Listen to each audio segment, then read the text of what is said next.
एक गीत में गा रहा हूं, ठाकुर जी के विरह का भजन है, उसमें ठाकुर जी का ही विरह है।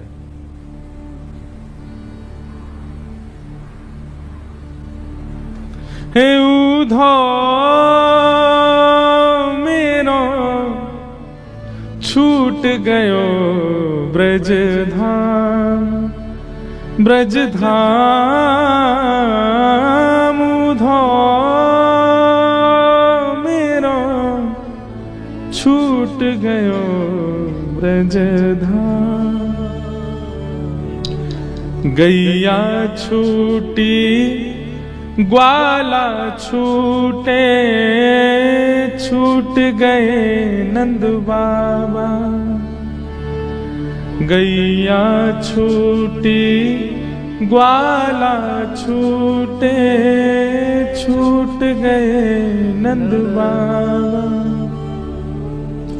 यमुना छूटी कुंजन छूटे, छूट गई मेरी मैया।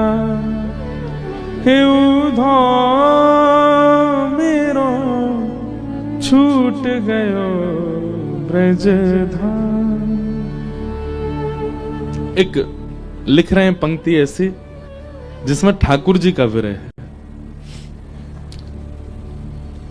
कभी कभी हमको बहुत स्वार्थ लगता है, पता है, हम मानव बहुत स्वार्थी हैं। अपने सारे दोष बता देंगे ठाकुर जी को, अपनी सारी पीड़ा बता देते हैं ठाकुर जी को। कभी ठाकुर जी से क्यों नहीं पूछते, आपको तो कोई पीड़ा नहीं, उनको पीड़ा नहीं होती, वो परमात्मा है। यही सोच में हम कभी नहीं पूछते ठाकुर जी से।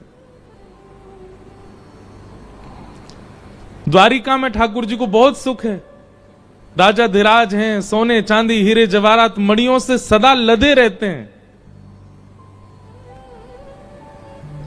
पर हम अपनी बात बताएं तो हम जब जब ठाकुर जी को देखते हैं, कल हम दर्शन नहीं कर पाए, नहीं तो हर दिन मैं दर्शन करने जाता हूं। और ऐसा केवल द्वारिका में नहीं, वृंदावन से विलग कहीं भी अगर कथा होती है तीर्थों में, एक दिन ऐसा होता ही है कि ठाकुर जी मुझे दर्शन नहीं देते। और उस दिन पता है क्या लगता है, अपनी बात बता रहा हूं, उस दिन ऐसा लगता है जैसे कोई प्रेमी रूट करके अपने आप को बंद कर लेता है ना, कि अब तू आयो 3-4 दिन रहो, अब जा रहो है, अब तू 2 दिन बाद चलो जाएगो।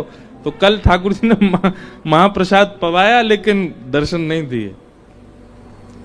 तो उस समय मन में यही आ रहा था कि कह रहे होंगे, बोले अब तू जा रहो है, अब तेरो जावे को समय आ गयो, 2 दिन बाद चलो जाएगो। ऐसा नहीं कह रहा हूं कि उनको मुझसे बहुत प्रेम है, पर मैं जहां से आता हूं उस स्थान से उनको बहुत प्रेम है। कभी कभी भैया अपनी लिस्ट ना बता के ठाकुर जी से पूछने जाया करो कि आप ठीक हैं, आपको यशोदा मैया की याद तो नहीं आती। ब्रज की गोपांगनाएं, ब्रज की वह गोपियां, श्री राधा रानी, गिरिराज जी, यमुना जी, सबका बहुत स्मरण तो नहीं। कितना प्रेम करते हैं ठाकुर जी वृंदावन से, कितना प्रिय है ठाकुर जी को। लोग माला लाते हैं, प्रसाद लाते हैं, दुनिया भर की सामग्री द्वारिकाधीश के लिए लाते हैं। हम तो कहेंगे कि द्वारिका जाने से पहले ब्रज जाया करो, यमुना जी का जल, ब्रज की रज, वृंदावन की तुलसी, वृंदावन के किसी ब्रजवासी के यहाँ का कुछ प्रसाद, अमनिया, कुछ नहीं तो फल ही ले आओ, वृंदावन से कुछ लाके ठाकुर जी को अर्पित करो। द्वारिकाधीश को आप इससे बड़ी भेंट और कोई नहीं दे सकते कि ब्रज से कुछ लेकर के आओ, ब्रज का कोई भाव प्रदान करो। ठाकुर जी बहुत याद में रहते हैं। कई बार ऐसा होता है ना कि बहुत विरही व्यक्ति इतनी चकाचौंध कर देता है बाहर कि उसका विरह दिखे ना, वो स्थिति है द्वारिका में। आरती भी कराएंगे, ढोल नगाड़े ताशे बजवाएंगे ताकि सबको लगे कि बहुत प्रसन्न है, पर नहीं, वो विरह में। हमारे द्वारिकाधीश जी के जितने भी पुजारी जी हैं वो भी द्वारिकाधीश से ही लगते हैं। ऐसे महाराज गले में अभी आज तो नहीं पहन के आए, नहीं तो ऐसा हो ही नहीं सकता, भीतर पहन रखे हैं। 2-4 तोला सोना तो पहन के ही रखते हैं। द्वारिकाधीश जी सबको ऐसा बना करके चारों ओर रखते हैं कि ऐसा लगे बहुत प्रसन्न है, पर हम हृदय की बात जानते हैं। ठाकुर जी को ब्रज की बहुत याद आती है। और देखो द्वारिकाधीश जी का मुख कहां है पता है? समुद्र की ओर। क्यों? क्योंकि पीछे जहां ठाकुर जी की सिराना है वहीं सीधे ही ब्रज है, उससे मुंह फेर के खड़े हैं। ब्रज की ओर देख भी नहीं रहे। क्यों? देखेंगे तो नेत्र सजल हो जाएंगे। उस दिशा में ही नहीं खड़े जहां ब्रज है। ये एक अंतरंग मन की बात है कि ठाकुर जी यहां विरह में है। इसलिए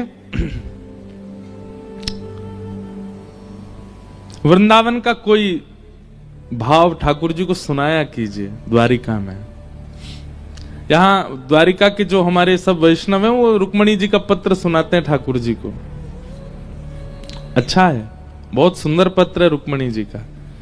पर कभी कभी ठाकुर जी को नित्य ही स्वयं ठाकुर जी वृंदावन को याद करते हैं।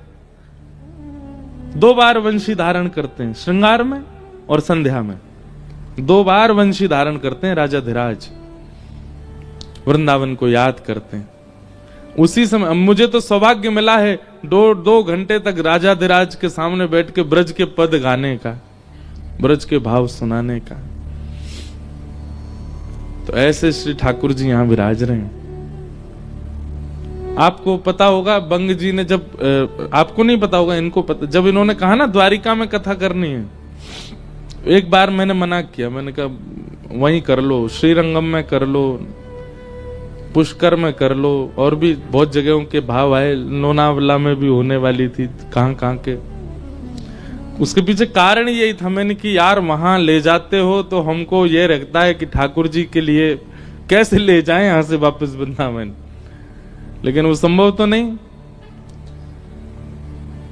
यहां आकर के ऐसा लगता है कि ठाकुर जी बहुत विरह में है और हमको देख के ठाकुर जी कहीं वृंदावन की ओर याद ना करने लग जाते हैं। पर ठीक है, इसी बहाने उनको यह भी तो रहता है कि भले ही विरह होता है, कोई ब्रज से आता रहे, वृंदावन से आता रहे। और हमें ऐसा विश्वास है कि 365 दिन में एक दिन भी ऐसा जाता नहीं होगा कि वृंदावन से कोई द्वारिका ना आता हो। भले किसी को पता नहीं चलता, लाइन में ही कोई दर्शन करके चला जाता होगा, लेकिन नित्य एक ब्रजवासी तो आता है।